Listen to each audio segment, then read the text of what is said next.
بسم اللہ الرحمن الرحیم۔ ایک فقیر نے ایک بزرگ کے سامنے 10 سوال دراز کیا اور ساتھ ہی دعا دی، اللہ تعالیٰ تمہیں بادشاہ بنائے۔ بزرگ نے اس سے پوچھا، کیا تم بادشاہ بننا چاہتے ہو؟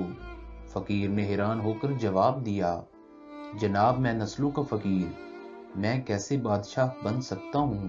بزرگ نے کہا، چلو ہم ایک تجربہ کرتے ہیں، میں تمہیں بادشاہ بنانے میں کامیاب ہو گیا تو تم مجھے حج کرواؤ گے، اور میں اگر ناکام ہو گیا تو میں پوری زندگی تمہاری کفالت کروں گا۔ فقیر مان گیا۔ بزرگ نے اس سے کہا، تمہاری جیب میں کتنے پیسے ہیں؟ فقیر نے پیسے گنے، وہ 30 روپے تھے۔ بزرگ نے اسے مٹھائی کی دکان پر بھیجا، 30 روپے کی جلیبیاں منگوائیں، سامنے بے روزگار مزدور بیٹھے تھے۔ بزرگ نے اسے حکم دیا، تم یہ جلیبیاں ان مزدوروں میں تقسیم کر دو۔ فقیر گیا اور جلیبیاں مزدوروں میں بانٹ آیا۔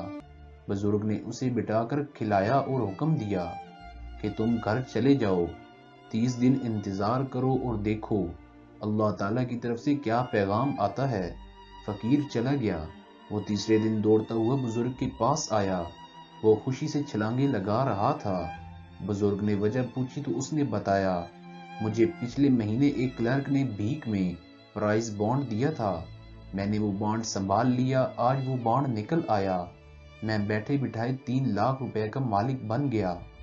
بزرگ مسکرائے اور اس سے کہا، یہ بانڈ تمہارا نہیں، اس کا مالک وہ ہے جس نے تمہیں یہ بانڈ دیا تھا، تم بانڈ کے مالک کو تلاش کرو، یہ رقم اسے واپس کر دو اور انتظار کرو اللہ تعالیٰ کی طرف سے کیا پیغام آتا ہے۔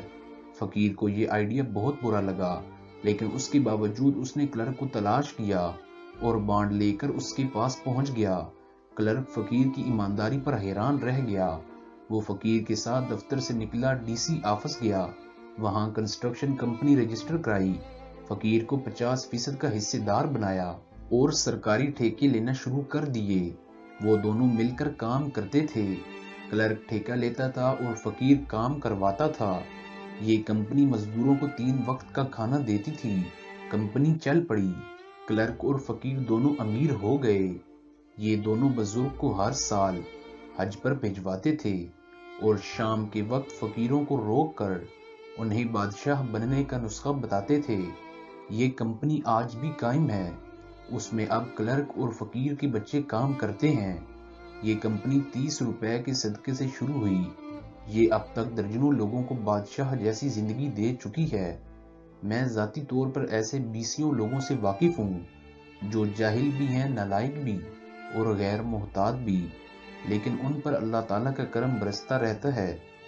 میں نے جب بھی تحقیق کی، مجھے اس کرم کے پیچھے ہمیشہ صدقہ اور خیرات ملی۔ یہ دل کے سخی اور ہاتھ کے کھلے ہیں۔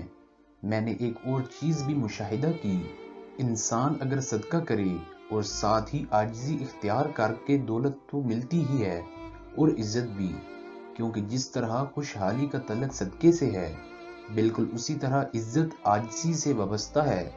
آپ جتنا جھک جاتے ہیں، آپ کی عزت میں اتنا ہی اضافہ ہوتا جاتا ہے۔